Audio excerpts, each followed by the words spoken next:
4K on Twitter and 24K on Instagram. Today we're unboxing the iOttie Ion Wireless Go wireless portable battery pack.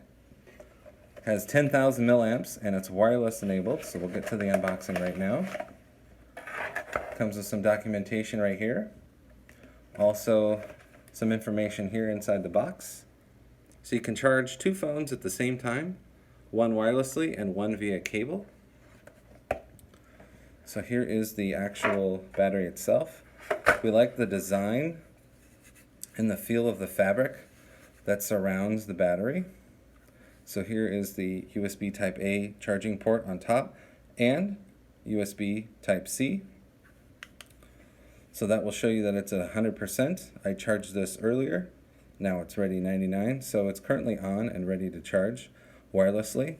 They also include a USB Type-C cable inside, so that's nice.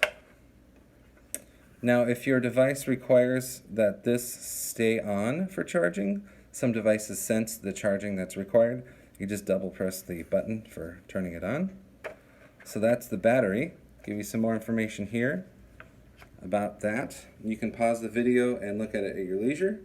But this is the Ion Wireless Go iOttie battery. It's 10,000 milliamps and you can charge through these USB ports or wirelessly.